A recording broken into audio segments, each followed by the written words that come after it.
Selasa 1 Oktober 2024. Like Father, like Son. Tema kita pagi hari ini, seperti Bapa kita, demikian juga kita. Perenungan ayat diambil dari 1 Yohanes pasal 2 ayat 6. Barang siapa mengatakan bahwa ia ada di dalam Dia, ia wajib hidup sama seperti Kristus telah hidup. Ya. Renungan pagi hari ini diambil dari ayat yang kelihatannya sangat sederhana, sangat simpel, dan sangat singkat. Tetapi saya merenungkan ayat ini memiliki satu makna yang sangat mendalam sekali. Dikatakan, barang siapa mengatakan bahwa ia hidup di dalam Dia, bahwa ia hidup di dalam Kristus, maka ia wajib hidup seperti Kristus hidup. Ya. Segala sesuatu yang kita lakukan, segala sesuatu yang sudah kita pelajari, segala sesuatu yang sudah kita renungkan, firman-firman Tuhan yang kita baca melalui saat-saat teduh kita, melalui pemberitaan firman di gereja, hal-hal itu merupakan sesuatu yang memang kita perlukan. Tetapi tidak cukup sampai di situ.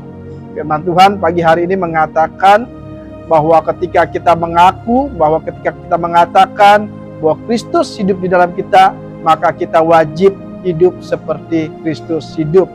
Jadi pendengaran kita akan firman Tuhan tidak cukup sampai di mendengarkan atau perenungan, tetapi kita wajib melakukan apa yang firman Tuhan itu sendiri sudah tuliskan. Bagaimana Kristus hidup, bagaimana kasih Kristus, bagaimana ketaatan Kristus, itu ada semua di dalam pembacaan firman Tuhan. Dan oleh karena itu, ketika kita percaya kepada Kristus, maka kita wajib hidup seperti Kristus hidup. Apa yang menjadi teladan di dalam Kristus? Pertama saya pelajari adalah bagaimana ketaatan seorang Kristus kepada Bapaknya. Ketaatan yang mutlak yang dimiliki seorang Kristus kepada Bapa. Penulis mengatakan bahwa mutlak, ketaatan yang mutlak. Nah, hal ini pun hal yang harus kita lakukan sebagaimana Kristus telah melakukannya. Bukti bahwa Kristus hidup di dalam kita adalah bahwa kita harus taat secara mutlak kepada otoritas Bapa. Lalu yang kedua yang saya pelajari adalah bagaimana Kristus hidup adalah bahwa Kristus hidup penuh dengan kasih dan pengampunan. Ketika saya mengaku bahwa Kristus hidup di dalam saya, maka firman Tuhan mengatakan saya pun harus mengikuti apa kata Kristus, apa yang menjadi teladan dari Kristus.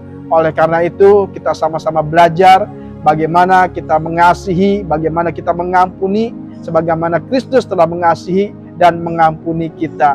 Itu adalah bukti bahwa Kristus sudah hidup di dalam kita. Sebagai anak-anaknya, sudahkah kita hidup di dalam Kristus? Kalau di pembacaan firman Tuhan di ayat 3 sebelumnya dikatakan bahwa bukti bahwa kita mengenal Ia adalah ketika kita melakukan perintah-perintahnya, yaitu kita melakukan seperti apa yang Kristus sudah lakukan. Semangat pagi, terus kita melakukan apa yang sudah Kristus lakukan di dalam hidup kita. Karena itulah bukti dari kita hidup dalam ketaatan akan perintah-perintahnya. Tuhan Yesus memberkati Bapak Ibu semua.